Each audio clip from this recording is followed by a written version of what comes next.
an, an, yin, yin. Des difficultés à le prononcer? Je vous explique tout dans 5 minutes.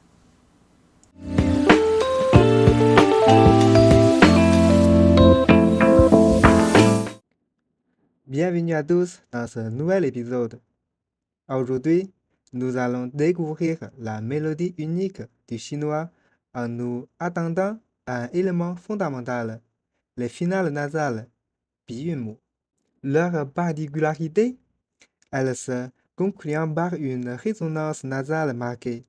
Savoir différencier et prononcer correctement le un et le an est essentiel pour obtenir une prononciation naturelle et précise. Les finales nasales sont constituées d'une voyelle suivie d'une consonne nasale. La clé pour les maîtriser réside dans le point d'articulation où l'air est bloqué. Pour un, la pointe de la langue vient toucher les gencives supérieures. Pour un, c'est l'arrière de la langue qui remonte vers le palais mou. Dans les deux cas, le flux d'air passe par le nez, produisant cette sonorité caractéristique. Penchons-nous d'abord sur un. Émettez un A bien ouvert, puis terminez en relevant le bout de la langue pour former le un. On peut le comparer au un du mot anglais un. Exemple avec la consonne que et le quatrième ton. Que un, kan. Kan veut dire regarder.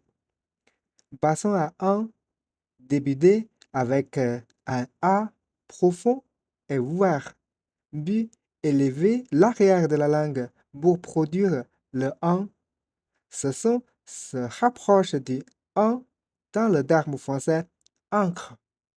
Exemple avec me et le deuxième ton. Me en, man.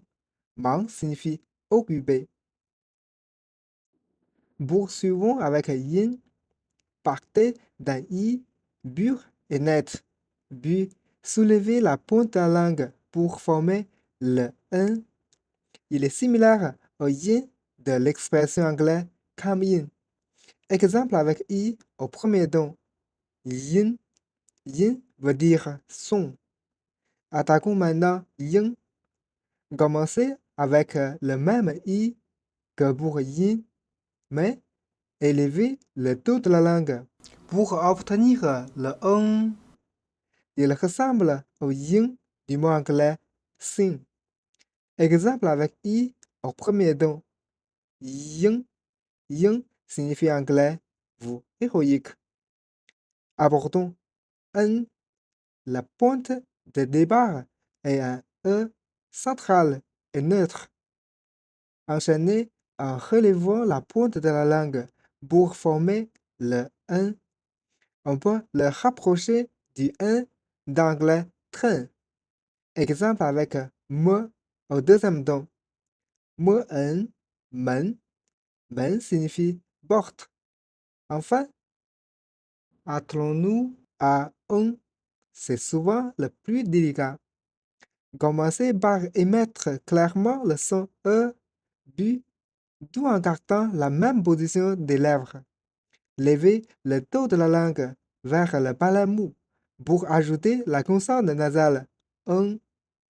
L'important est d'enchaîner fluidement de E au un sans changer la forme de la bouche et sans ajouter d'autres sons vocaliques. L'air doit s'échapper uniquement par le nez. Exemple avec le au troisième ton. Le un, leng. Leng signifie froid. Découvrons maintenant on. Commencez par un O qui est en réalité prononcé comme un E assez court et profond.